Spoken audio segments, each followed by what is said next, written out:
Hello everyone, welcome back to Anatomy at Easiest. Today in this video we will study the ulna. Now ulna is also a bone of upper limb and it is present in the forearm towards the medial side. This is ulna. It is a bone of forearm and it is present towards the medial side like this. Now you can see it is a long bone. So in similar to all the other long bones, it is having two ends and a shaft. Like other bones, it is also having two ends and a shaft. Now, this is its upper end and this is its lower end. And this intervening portion is the body or shaft. Now, how to differentiate or what are the differentiating features of ulna?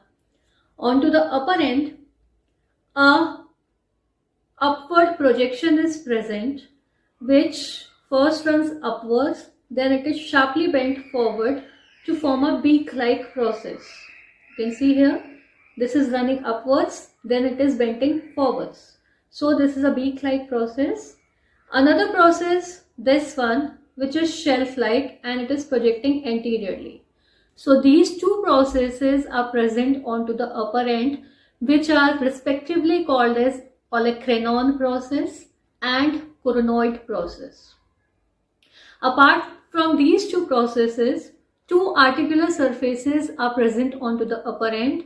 One, which is this one, formed between the two processes, is called as trochlear notch. And second, on the lateral side or on the lateral aspect of coronoid process, another semi-lunar shaped facet is present, which is for the head of radius, the radial notch in which the head of radius fits. So, olecranon process, coronoid process are present onto the upper end. Together, these are forming an articular surface, which is called as trochlear notch.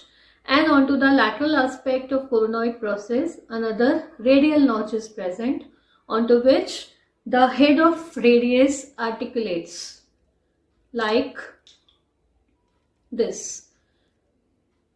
After the articulation, the joint formed is called as superior radio-ulnar joint, and for the movement of pronation and supination, the head of radius rotates here like this.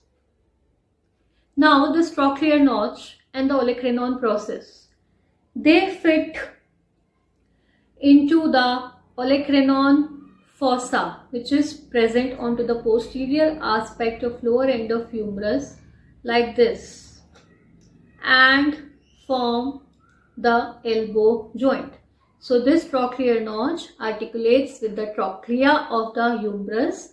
The olecranon process fits into the olecranon fossa, and during full extension, that means when the two bones are longitudinal to each other, lie in same longitudinal plane, then that process occupies this fossa completely.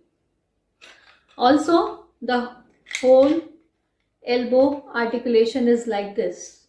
The radius articulating with the capitulum and the ulna articulating with the trochlea. So this is the elbow joint, which is a type of hinge joint.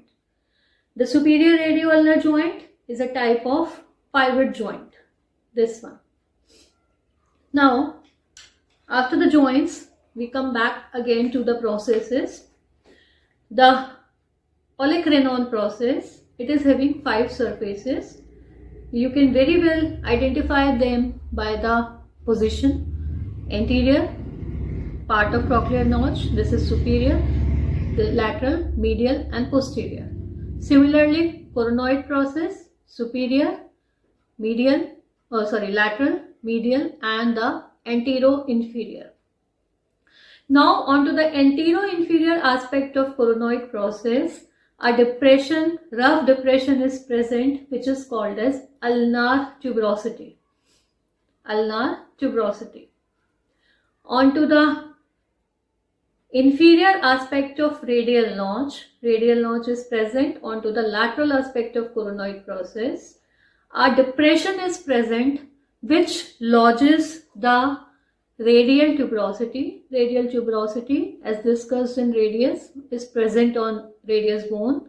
So during the formation, after the formation of this joint, this radial tuberosity is encroached in this depression which is produced just beneath the radial notch. Just behind this depression, a slight elevated ridge-like structure is present which is called as supinator crest. So these are the main features of upper end. Then we come to the lower end. Now there is some difference in between the lower end of ulna and the other long bones of upper limb. On all the long bones we have studied up till now, the head was present towards the upper end. But in ulna, the head is present towards the lower end.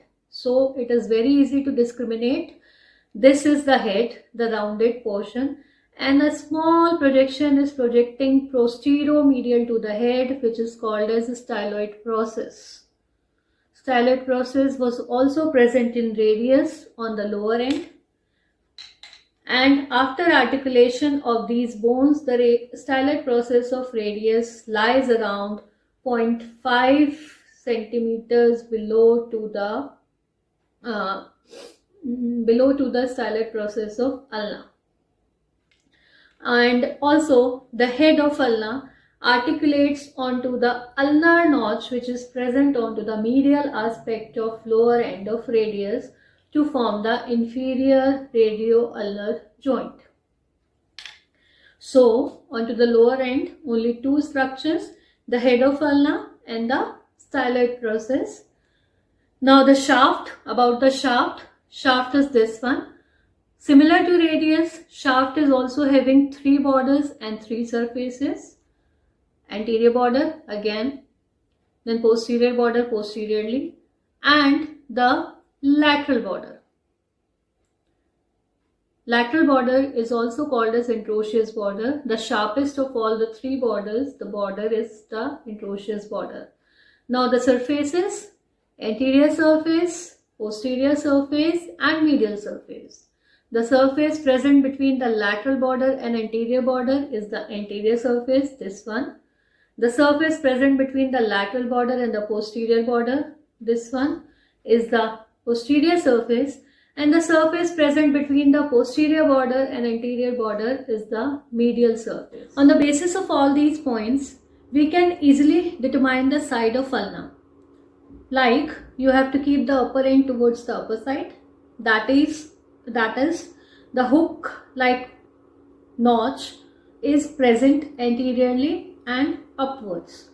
On the lower side, a globular head with a styloid process which is present posterior-medial to the head. So this is the lower end and the position of styloid process is posterior-medial to the head. That means like this. The position of this is anteriorly and the lateral border of the shaft is the sharpest. You have to keep it laterally.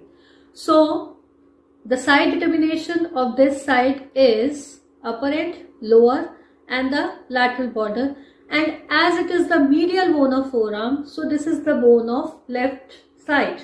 It is present onto the left hand. So this was all about the general features and the side determination of ulna. About the attachments, we will study in the next video. Hope you all are liking the videos. Please do like and comment whatsoever you feel about my videos in the comment section. Thank you for watching, and please do watch the second part of ulna for the attachment section of ulna bone. Thank you so much.